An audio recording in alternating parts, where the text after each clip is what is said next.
कानून को हाथ में लेकर दिन दहाड़े कत्लेआम करने वाले आज बेखौफ खतर घूम रहे हैं कहकर रियासती वजीर इंफॉर्मेशन टेक्नोलॉजी डी श्रीधर बाबू ने सनसनीखेज बयान दिया है। उन्होंने कहा कि कानून से बालातर कोई नहीं हो सकता कहकर बीआरएस कायदीन को निशाना बनाया। सरकारी इदारों की तरह साफ व शफाफ हुक्मरानी फराहम करने के लिए जवाबदा बनाने के लिए इक़दाम किए जा रहे हैं। डी श्रीधर बाबू पेदापल्ली ज़िले का मानपुर मंडल मुस्तक़िर पर बीआरएस पार्टी मंडल सदर के बशमूल कायदीन कारकुनों की कसीर तादाद ने डी श्रीधर बाबू की मौजूदगी में कांग्रेस में शमूलियत अख्तियार कर ली, जिससे कमानपुर बीआरएस पार्टी को टूलेट का बोर्ड लग गया।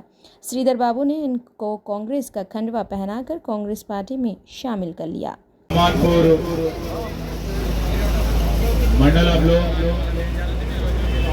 మండల కాంగ్రెస్ అధ్యక్షుడు వైనాలు రాజు సభాధ్యక్షతలో బ్లాక్ కాంగ్రెస్ అధ్యక్షుడు తిరుపతి యాదవ్ గారు, మిత్రులు భాస్కర్ రావు గారు, అదేవిధంగా సీనియర్ నాయకులు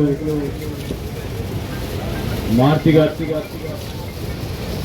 మిత్రులు సత్యం గారు, మోహన్ గారు, తిరుపతి గారు, ముఖ్య కార్యదర్శులతో పాటు మాజీ సర్పంచులు, మాజీ ఎంపీటీసీలు, మా సీనియర్ నాయకులు అన్వర్, అదేవిధంగా ఇక్కడున్న ముస్తాఫ్ గారు, మా జమినీ గౌడ్ జిల్లా యువజన కాంగ్రెస్ అధ్యక్షులు, మరి వీరందరి మా ఎంపీపీ రామగిరి, అదేవిధంగా ఎంపీపీ మంత్రిని ఈరోజు వారందరి సమక్షంలో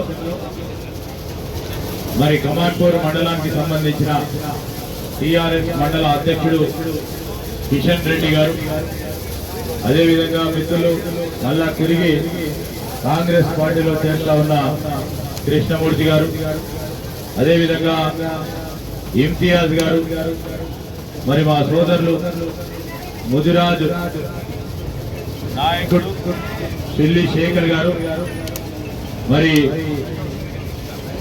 తుకారి రాజేంద్ర గారు, అదేవిధంగా నీలి రవి గారికి, రాజయ్య గారికి, నీలి రాజయ్య గారికి, మరి దామర సంపత్ గారు, చాలా మంది ఈరోజు టీఆర్ఎస్ పార్టీకి సంబంధించిన సీనియర్ నాయకులు, అదేవిధంగా మహిళా సోదరులు కాంగ్రెస్ పార్టీలో చేరుతా ఉన్న సందర్భంలో వారికి హృదయపూర్వకంగా స్వాగతం కూడా ఒకటే ఆలోచన, కాంగ్రెస్ పార్టీని బలోపేతం చేయాలని. 3 నెలల క్రితం కాంగ్రెస్ పార్టీ ప్రభుత్వం ఏర్పడిన తర్వాత మార్పు చూపెడతా ఉన్నారు అని ఇంతకుముందు కిషన్ రెడ్డి గారు, కృష్ణమూర్తి గారు చెప్పిన విధంగా ఆ మార్పులో మేము కూడా భాగస్వాములం కావాలి. నిరంతరం 10 సంవత్సరాలు టీఆర్ఎస్ పార్టీలో ఉండి వారు అనేక సందర్భాల్లో వారి నాయకత్వానికి, మరి రైతుల పక్షాన, సామాన్య ప్రజానికి పక్షాన వారు ఎన్నో మార్లు ఓడు చెప్పిన వినలేని ఆ రోజు నాయకత్వం టీఆర్ఎస్ పార్టీ ప్రభుత్వం. మరి ఈరోజు కాంగ్రెస్ పార్టీ పక్షాన చాలా సమస్యలు ఉన్నాయి. ఈ సమస్యలను తెలంగాణ రాష్ట్రం ఏర్పడిన తర్వాత మొట్టమొదటిసారి తెలంగాణలో కాంగ్రెస్ ప్రభుత్వం ఏర్పాటైంది.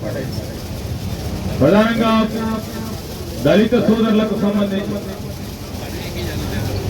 బలహీన వర్గాలకు సంబంధించి, మైనారిటీ వర్గాలకు సంబంధించి, ఉన్నత వర్గాల్లో ఉన్న పేదవారికి సంబంధించి ఈరోజు 6 గ్యారంటీలో భాగంగా అనేక కార్యక్రమాలకు నాంది పలికిన తరుణంలో మేము కూడా భాగస్వాములు అవుతాం.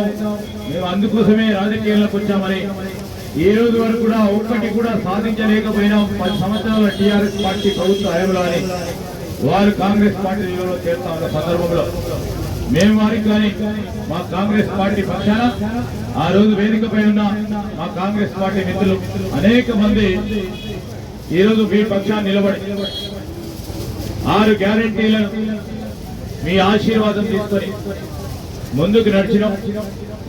మొదటిగా మేము 6 గ్యారెంటీలో భాగంగా ఇక్కడున్న మా మహిళా సోదరి వాళ్ళందరూ కూడా బస్సు ప్రయాణం చేస్తే రాష్ట్రంలో ఎక్కడికి బస్సు ప్రయాణం చేసినా ఫ్రీగా మీరు బస్సు ప్రయాణం చేస్తా ఉన్నారా లేదా మా మహిళా సోదరులను అడుగుతా ఉన్నా.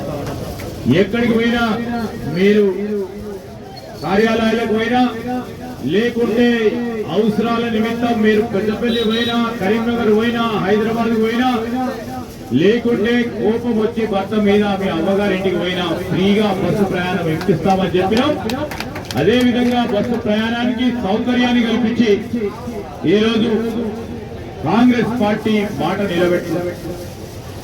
దానికి తోడు రాజీవ్ ఆరోగ్యశ్రీని 5 లక్షల నుంచి 10 లక్షల రూపాయల వరకు పెంచి ఇదే మండలానికి సంబంధించి వందలాది మందికి ఈ 3 నెలల కాలయంలో వారికి ఆహార భద్రతకు సంబంధించి వైద్యం